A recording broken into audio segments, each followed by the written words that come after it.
kamēr Rīgas ūdeņos valda vēl klusums pirms vētras, mēs esam atbraukuši ciemos pie mūsu draugiem Rīgas brīvostas, lai satiktos ar Edgaru, kurš jau nāk.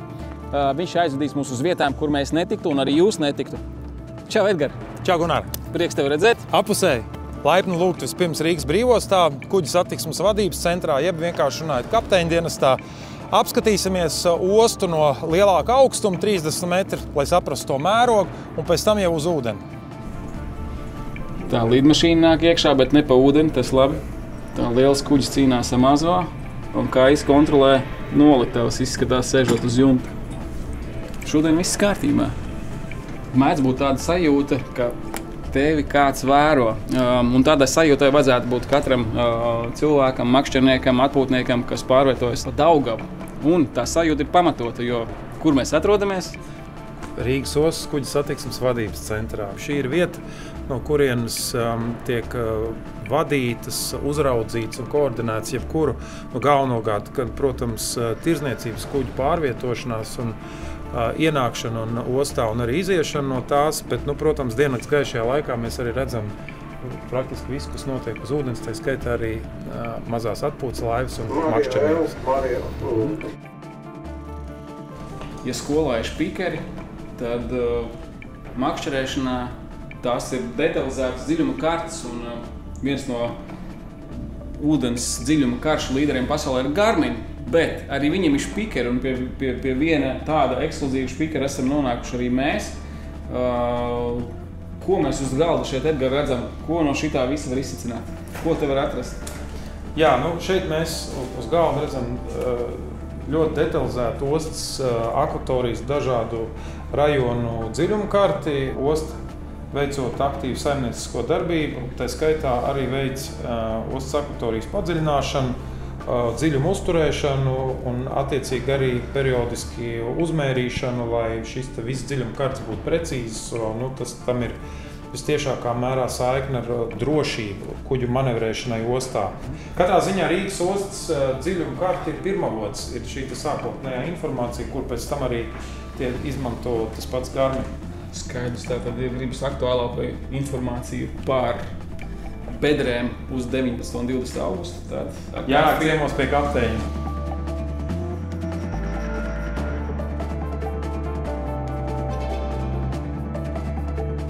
Mēs esam piebraukuši pie Rīgas jūras līča, kas ir Daugavas izteka un lielie vārti, pa kuriem nāk iekšā zivis, pateicoties kam Rīgas ūdeņi ir zivīgi.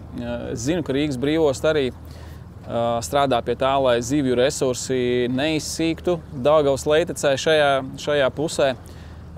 Ko tieši jūs dariet un kāpēc? Dažkārt varbūt sabiedrība un cilvēki un makšķernieki, kuriem šis jautājums ļoti rūp, par to neaizdomājās, bet sāksim ar to, ka osta ir teritoriāli un arī gan uz sauszemes, gan ūdens aktīvs vienums. Ostas teritorijā strādā liels skaits uzņēmumu, kur vajadzībām mums diezgan bieži nākas nodrošināt kuģu ceļa padziļināšanu. Un, protams, padziļināšanas darbi atstāja arī iespaidu uz zivju resursiem, tāpēc osta situācijās, kad mēs veicam šos gultnes padziļināšanas darbus sadarbībā ar Pētniecisko institūtu BIOR, apzinām šo potenciālu, nosauksim tā, nodarīto kaitējumu zivju resursiem un tad kompensējam šo valsts zivju fondā, lai varētu tikt audzēti zivju mazuļi un tad šie zivju resursi atjaunot.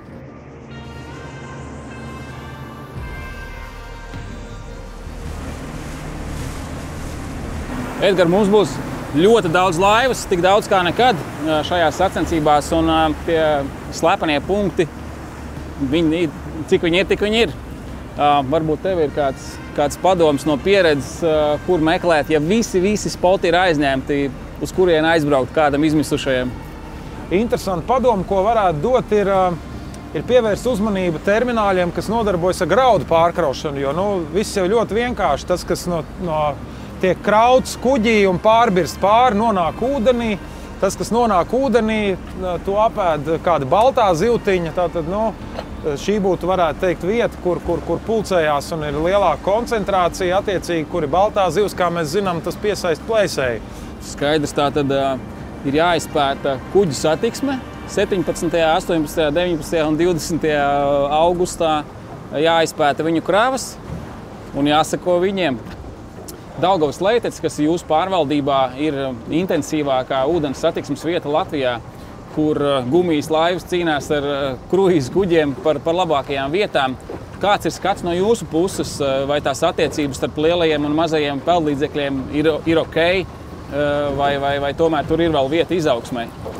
Mēs esam ļoti priecīgi par to, ka Daugava tiek izmantot ne tikai pēc nozīmes Daugavas Leitec kā kuģu kanāls ostas vajadzībām, bet arī to resursu novērtē sporta makšķernieki.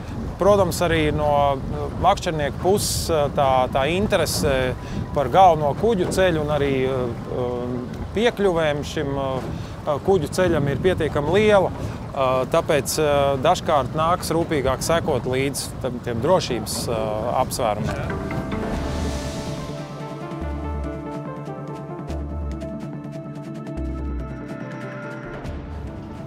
Man izskatās, ka vai nu es nemāku, vai nu šajā punktā nav, tad varētu aizbraukt atpakaļ pie tiem barības kuģiem. Pie graudu. Otrs variants, ka uz šejien vienkārši jāsūt sportisti. Viņa iespēja būs 19. un 20. augustā. Es domāju, ka viņi būs gatavi. Brīvosta gatava sacensībām? Vienmēr gatava. Un kad tevi redzēsim sacensībās, vai tas nav tavs žanrs? Tas ir mans žanrs, bet laikam savos ūdeņos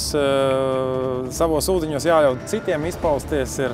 Un, kā saka, tās lielās zivis vienmēr ir citur un ķerās citos ūdeņos labāk kā pašam pie sevis.